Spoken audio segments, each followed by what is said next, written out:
shadows of approval. Olivia Chen adjusted the vintage pearl earrings her father had given her for her 28th birthday, hoping they looked appropriate among the designer jewelry that would undoubtedly adorn the necks and wrists of the Wellington family and their associates.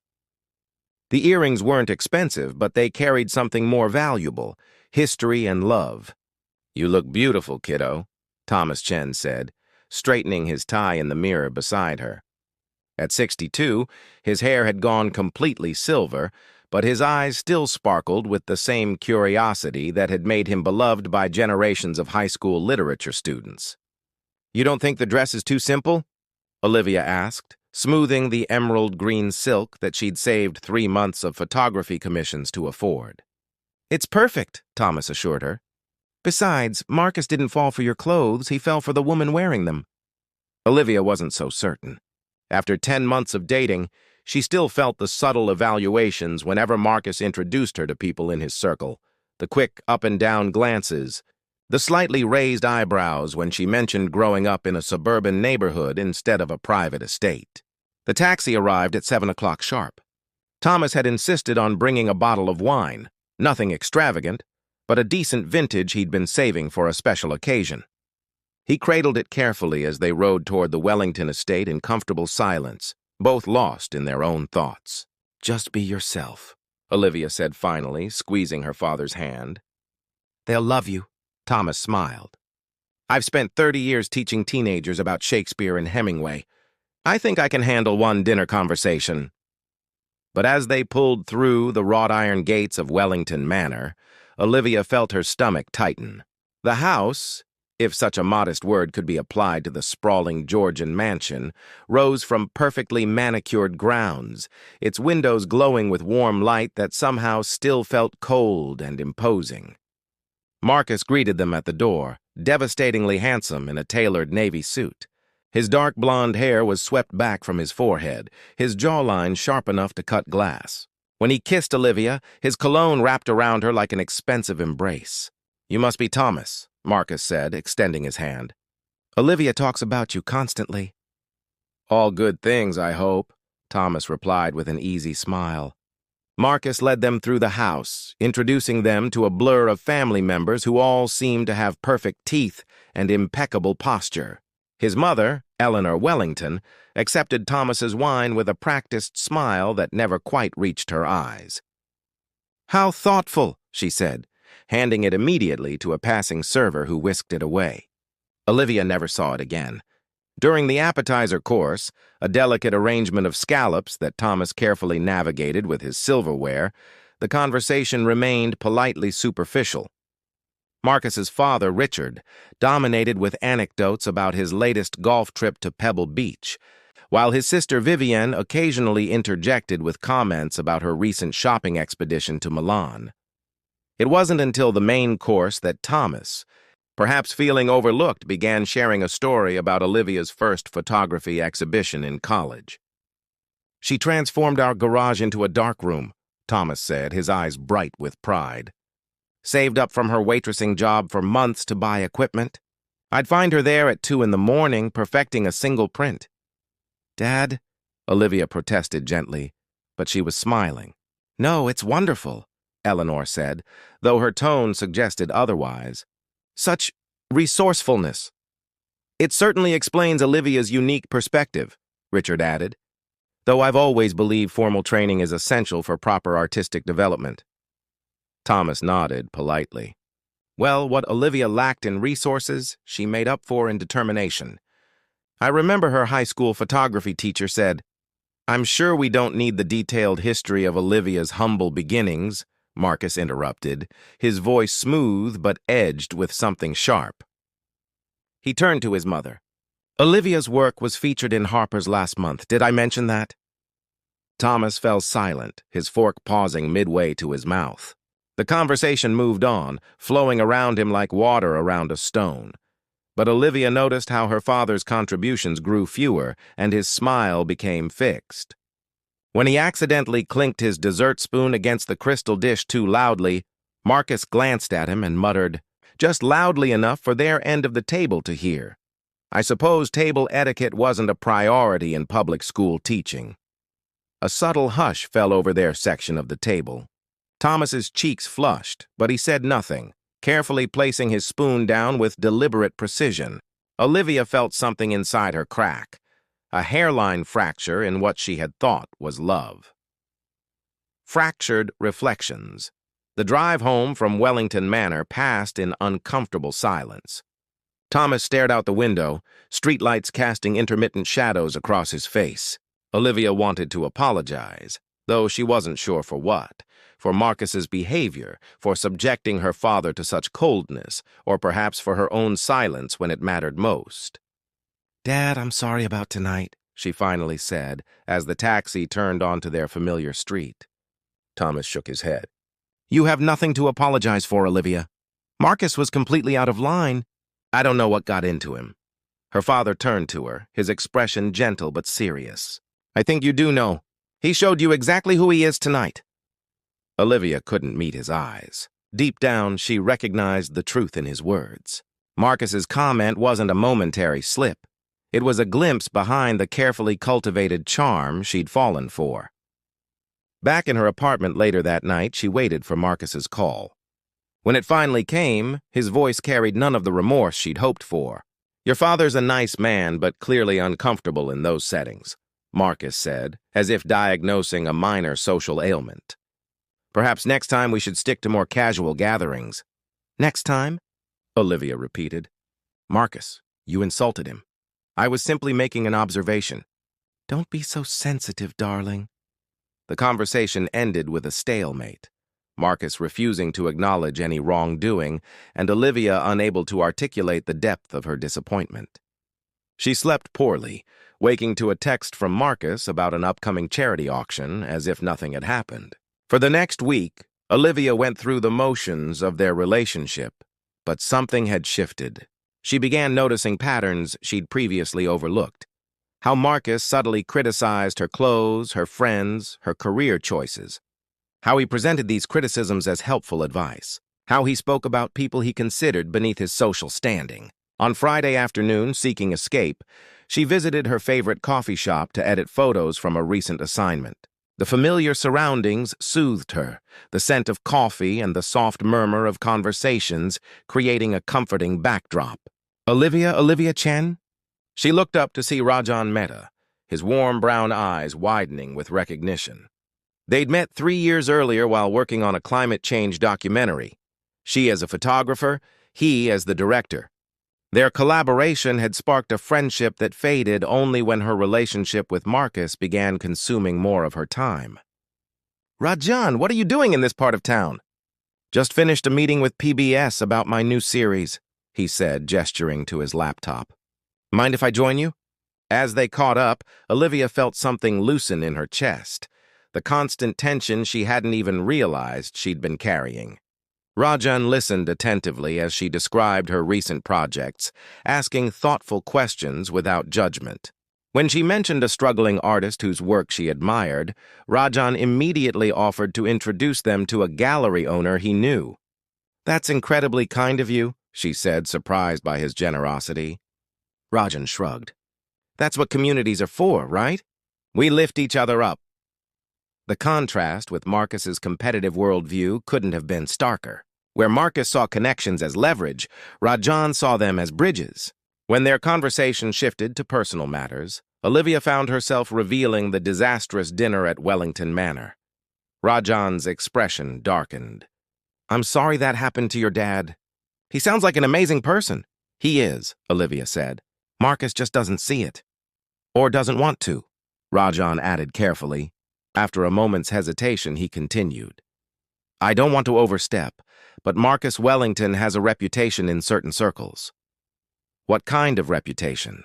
"Let's just say his family's hotel empire wasn't built on ethical foundations. I worked on a documentary about labor exploitation in luxury hotels 2 years ago. The Wellington name came up repeatedly, though we could never get anyone to speak on record." Later that evening, instead of joining Marcus at a gallery opening as planned, Olivia called to cancel. His irritation was palpable through the phone. "This is the 3rd event you've missed this month," he said. People are starting to notice your absence." "I'm not feeling well," she replied, though her malaise had nothing to do with physical illness. "Fine, get some rest. The Harringtons' brunch is Sunday and I need you there." The truth. Beneath over. The next 2 weeks, Olivia lived a double life. By day, she maintained the facade of her relationship with Marcus, accompanying him to social events and smiling for photographs. By night, she worked with Rajan, piecing together the story of the Wellington family's business practices. "The pattern is consistent," Rajan said one evening, spreading documents across her dining table. "They buy struggling hotels, slash staff benefits, fight unionization efforts, and then market the properties as exclusive luxury experiences." "And no one has exposed this?" Olivia asked. "They're too powerful. The few whistleblowers who've tried have been silenced with settlements and NDAs." Rajan ran a hand through his dark hair. "But I've been in contact with someone who might be willing to talk, Gabriela Mendez. She worked as a housekeeper at Wellington, San Francisco. Property for 8 years before being fired. After a workplace injury, Olivia's photography assignments had taken her to similar stories before, documenting the invisible workforce that kept luxury establishments running. The thought that she had been complicit in the Wellingtons' exploitation by association made her stomach turn. "I want to meet her," Olivia said. 2 days later, she sat across from Gabriela in a quiet cafe in the east side of the city.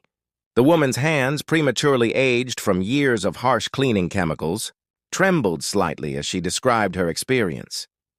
"When I hurt my back moving the beds, they said it was my fault for not following procedure," Gabriela explained. "But we were understaffed. They had cut our team from 6 to 3 people. Marcus Wellington personally reviewed my case and denied the workers' comp claim." Olivia's heart sank. "Marcus himself? You're certain?" Gabriela nodded. "He came to inspect the hotel that week. My supervisor took my case directly to him," he said, and I remember his exact words. "If we make exceptions, they'll all start claiming injuries." That night, Olivia couldn't sleep. The man Gabriela described was entirely consistent with the Marcus who had humiliated her father, calculating, cold, viewing those with less power as somehow less worthy of dignity. Yet reconciling that reality with the charming man who brought her flowers and remembered her favorite wines felt impossible. Her phone buzzed with a text from Marcus. "Wear the blue dress I bought you for Sunday's brunch. Mother specifically mentioned how appropriate it looked on you." The message crystallized something for Olivia. The appropriate dress, like everything else in their relationship, was chosen to meet the Wellingtons' standards, to make her an acceptable accessory. She set the phone down without replying. Instead, she called Rajan, despite the late hour. He answered immediately. "I can't do this anymore," she said. "I can't pretend with him." "Then don't," Rajan replied simply. "You have choices, Olivia." "But the story, all these people he's hurt, will still be there whether you're dating him or not. Your primary responsibility isn't to be an undercover investigator. It's to be true to yourself." His words resonated with something her father had always taught her. Integrity wasn't just about exposing others' wrongs. It was about living in alignment with your own values. The following day, Olivia invited Marcus to her apartment, neutral territory, away from his world of wealth and influence. When he arrived, impeccably dressed as always, she didn't offer him a drink or engage in their usual small talk. "I can't be with you anymore," she said, the words simpler than she'd expected. Marcus stared at her, momentarily lost for words before his expression hardened. "Is this about your father?"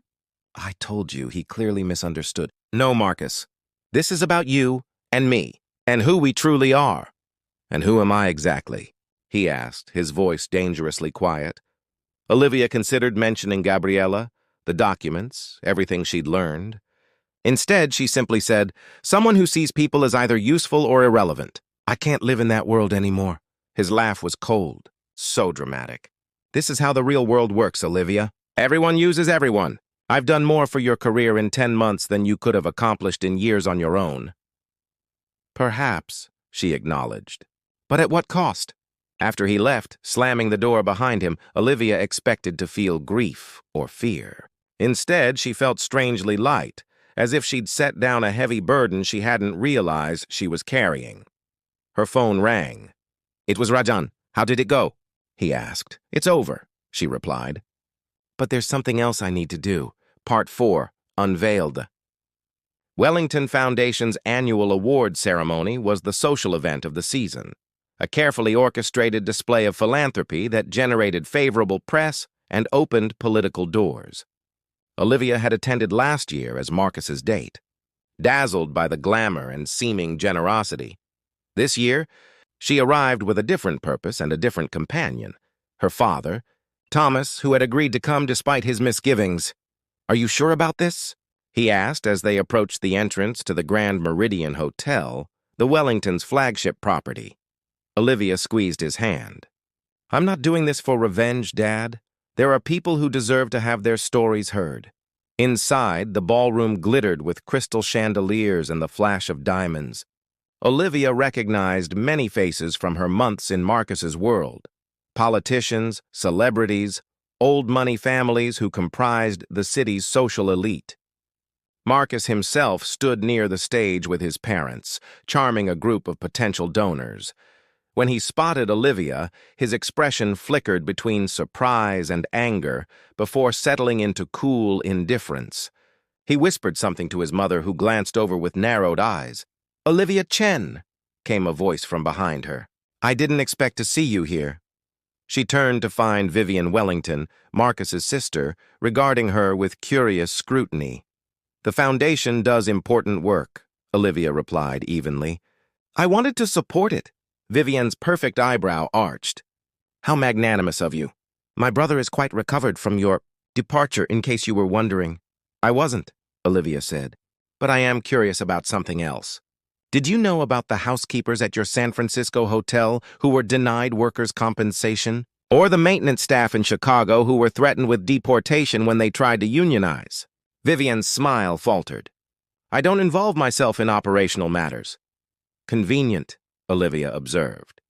As the ceremony began, Richard Wellington took the stage to thunderous applause. His speech extolled the family's commitment to lifting communities and ethical business practices. When he introduced Marcus as the future of our legacy, a man of principle and vision, Olivia felt something resolve within her. She slipped away from her father's side and approached Gabriela Mendez, who waited nervously near the back of the room, along with 4 other former Wellington employees Rajan had helped locate. They had agreed to come tonight, to stand as witnesses. Across the room, she caught Rajan's eye. He stood with a small team from his documentary crew, cameras ready but discreet. He gave her a slight nod. As Marcus reached the podium to accept his Humanitarian Leadership Award, Olivia stepped forward. "Excuse me," she said, her voice carrying in the momentary silence. "I believe there are others who should be heard tonight." The room stilled. Marcus froze, microphone in hand. "Olivia," he warned, "this isn't the place." "It's exactly the place," she countered, gesturing to Gabriela and the others to join her. "These people helped build the Wellington Empire. They cleaned your rooms, served your meals, maintained your properties. And when they were injured or spoke up for fair treatment, they were discarded." Eleanor Wellington rose from her seat, signaling to security, but Richard placed a restraining hand on her arm, his eyes fixed on the scene unfolding before hundreds of influential guests. "Ms. Mendez worked for you for 8 years, Olivia continued. "Would you like to tell everyone what happened when you injured your back, Gabriela?" Gabriela stepped forward, trembling but determined. "Mr. Marcus denied my claim personally. Said making exceptions would encourage more injuries." She held up her medical records and termination notice. "I lost my apartment. My daughter had to drop out of college." One by one, the others shared similar stories of wage theft, of intimidation, of the human cost behind the Wellington luxury brand. Rajan's camera captured it all, live streaming to a platform where thousands were already watching. Marcus attempted damage control, his voice tight with fury. "These allegations are baseless. Our company has protocols. We have documents," Olivia interrupted. "Internal emails. Settlement records. Your signature, Marcus, on directives to fight every compensation claim regardless of merit. Vivian Wellington had gone pale, her gaze darting between her brother and her parents. Several board members were already on their phones, undoubtedly calling their PR teams. My daughter, Thomas Chen said quietly from nearby, taught me something tonight. There's a difference between class and character. One you're born into. The other you choose. Security finally reached them, but it was too late. The damage was done. As they were escorted from the ballroom, Rajan falling into step beside them, Olivia caught one last glimpse of Marcus. For the first time since she'd known him, the mask had completely fallen, revealing the scared, small person beneath the polished exterior. Outside, in the cool night air, Gabriella embraced her. "Thank you," she whispered. "No one has ever stood up for us before." Olivia shook her head. "I should have done it sooner." New Horizons 6 months later, Olivia stood in the center of the Horizon Gallery, surrounded by her photographs.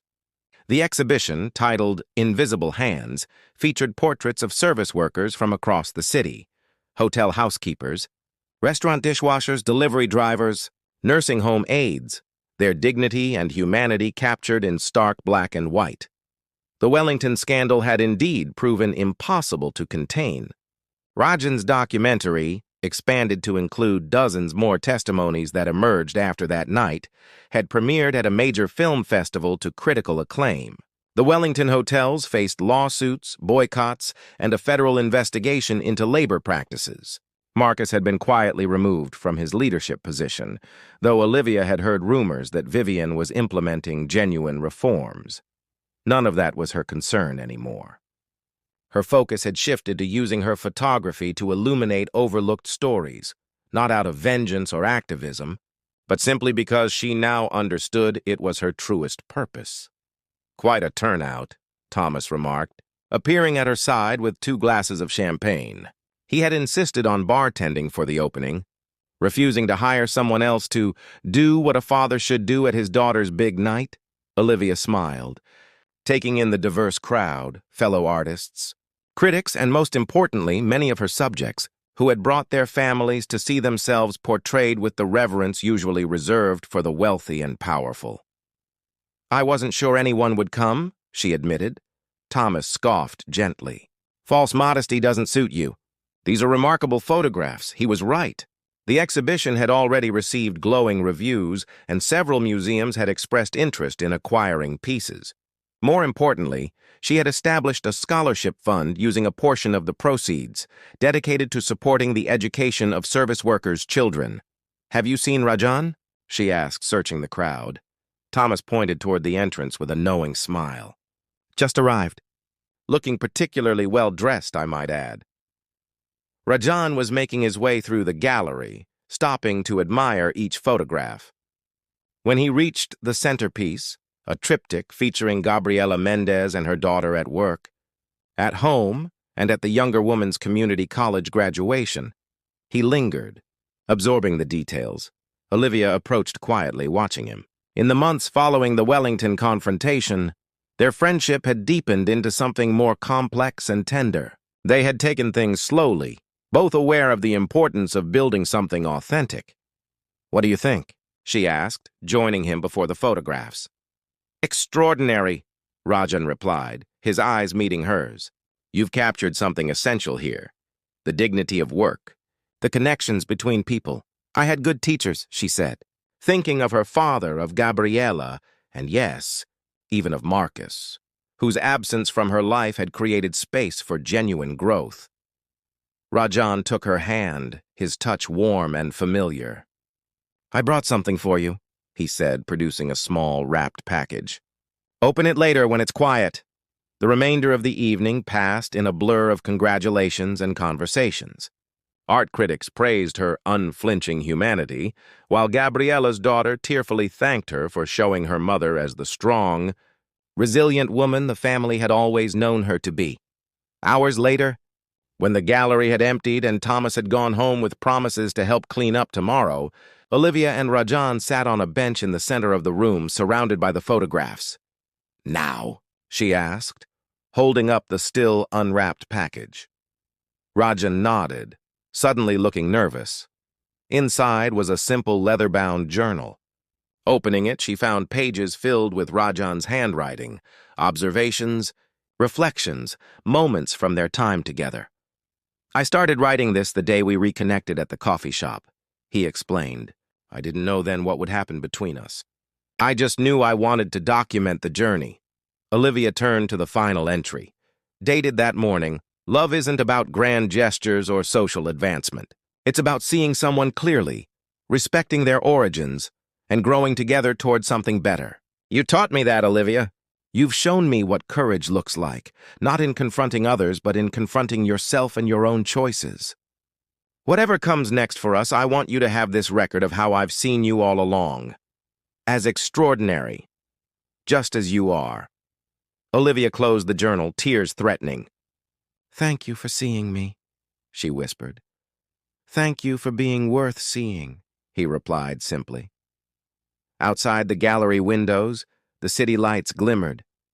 Tomorrow would bring new challenges, new stories to tell. But tonight, in this moment of quiet connection, Olivia felt something she hadn't experienced in years, a sense of perfect alignment between who she was and how she lived. She leaned against Rajan's shoulder, his arm coming around her naturally, protectively. There were no guarantees in life, no assurance that this relationship would be easier or better than her last. The difference was that now, regardless of what happened, she trusted herself to recognize truth when she saw it, and to choose her own path forward with open eyes and an honest heart. "What's next?" Rajan asked softly. Olivia smiled. "Something real.